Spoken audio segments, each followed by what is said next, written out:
बचपन में कौतक दिखा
श्री जनक दुलारी सीता ने बचपन में कौतक दिखा दिया। श्री शंकर जी के धनुआ को और एक हाथ से उठा दिया। महाराज वो धनुष आया कहां से? देखिए एक बार देवताओं में राक्षसों में युद्ध हुआ। जब एक बार देवता में राक्षसों में युद्ध हुआ तो देवता लोग हारने लगे तो देवताओं ने कहा कि इंद्रदेव अगर तुम्हें महात्मा दधीच की रीढ़ की हड्डियां मिल जाए तो आप देवता विजय लोग पा जाओगे, आप देवता लोग विजय पा जाओगे। महाराज इंद्रदेव रूप बदल के महात्मा दधीच के सामने चले गए। महात्मा दधीच ने पहचान लिया इंद्रदेव आई है, क्या आवश्यकता पड़ गई तुम्हें रूप बदलने की? इंद्र ने कहा कि दधीच जी आपने हमको पहचान ही लिया है तो सुनो हम आपकी रीढ़ की हड्डियां लेने के लिए आए हैं। महात्मा दधीच हंस गए।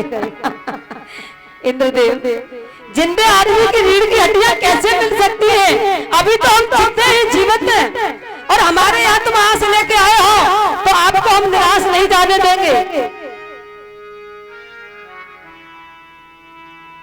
क्या आस लेके आए? बोला आपकी रीढ़ की हड्डियां चाहिए।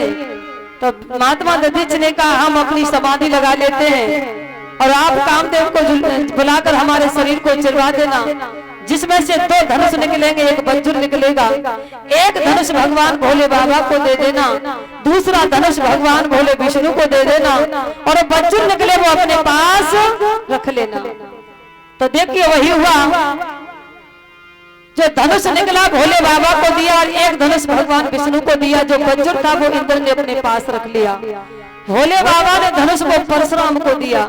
परशुराम का दिया हुआ धनुष महाराज जनक के महलों में बरसों पुराना रखा, जिसे कोई बड़े बड़े विद्वान हिला भी नहीं पाए कभी।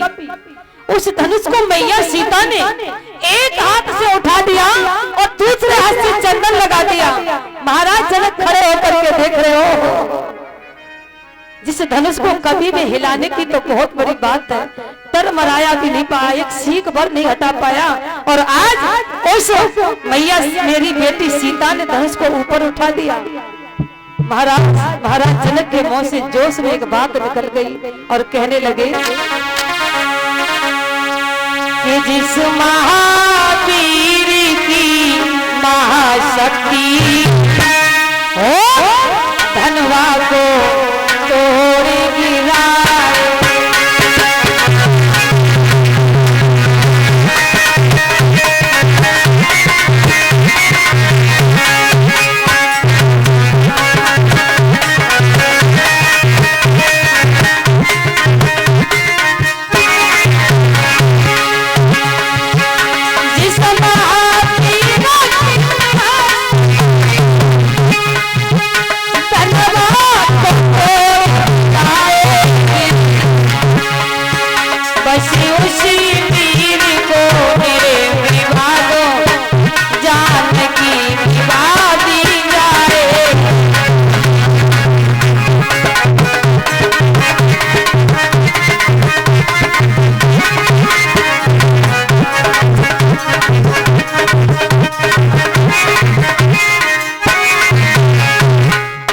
महाराज जनक ने देरी नहीं की कि जिस महावीर की महाशक्ति